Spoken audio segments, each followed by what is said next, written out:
I'm Brittany Lewis with Forbes Breaking News. Minority Leader Mitch McConnell slammed the Biden administration's economic policies and calls to forgive student loans on the Senate floor Thursday. McConnell said, quote, President Biden is considering trying to buy up his sinking approval ratings by magically waving away $1.6 trillion in student loan obligations. The Kentucky Republican argued that working people should, quote, not have to bail out high-earning professionals. The call to forgive student debt is a major initiative for many Senate Democrats, including Chuck Schumer and Elizabeth Warren.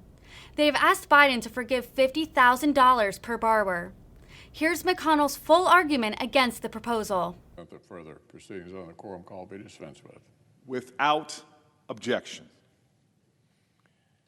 In Albany, New York, a grandmother of 4 reported recently that rising prices have forced her and her husband, a retired New York police officer, to cut back on eating out.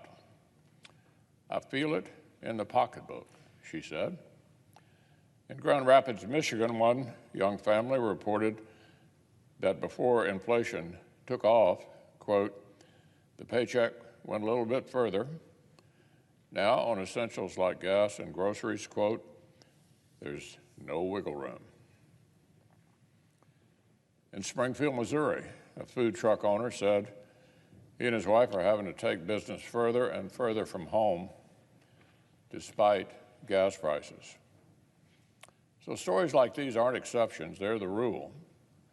Working Americans have been absolutely swamped by rising prices. 2/3 of Americans told one recent survey that inflation has been difficult or even a hardship for their families. Fewer than 1 in 5 say the Biden administration's policies have done anything to improve economic conditions. And yet, as we speak, with the economy already scuffling, Washington Democrats are proposing more reckless spending and the biggest tax hike in American history. For example, President Biden is considering trying to buy up his sinking approval ratings by magically waving away $1.6 trillion in student loan obligations. So let's put a few things in perspective. More than 1/3 of Americans did not pursue education beyond high school.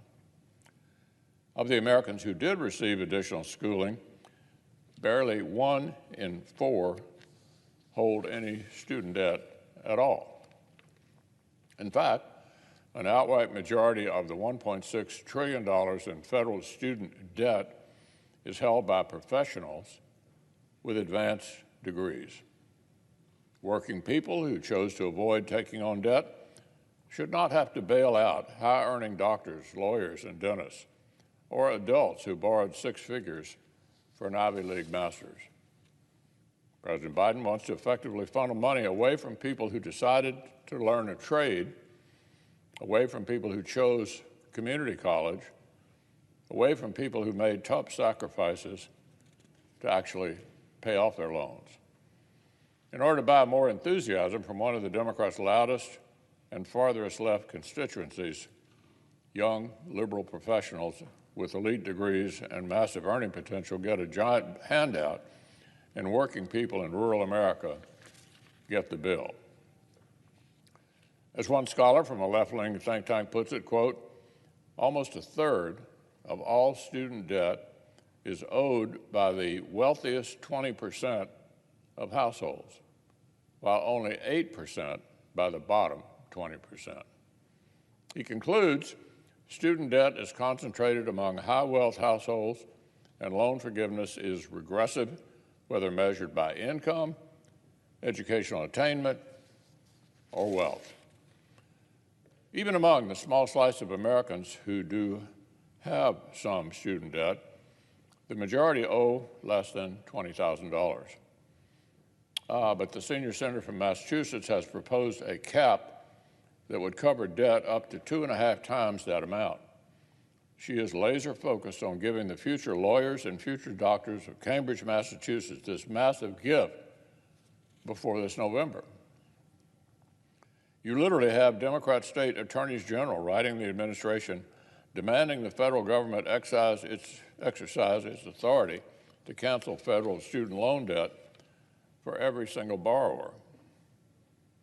Student loan socialism would be a giant slap in the face to every family who sacrificed to save for college, to every graduate who paid their debt, to every worker who made a different career choice so they could stay debt-free.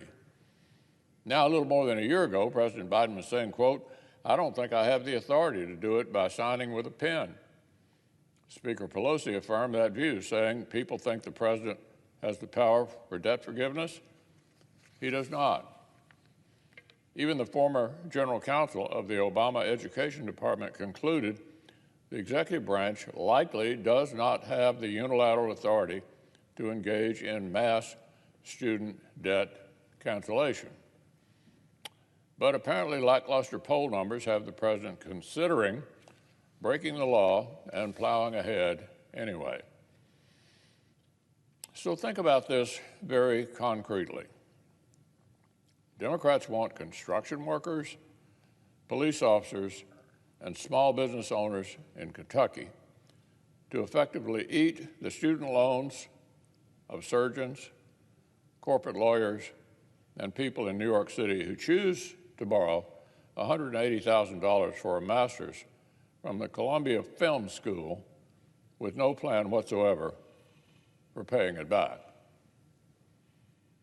In addition to making inflation even worse across the board, this jubilee for the elites would do nothing to combat runaway costs in higher education.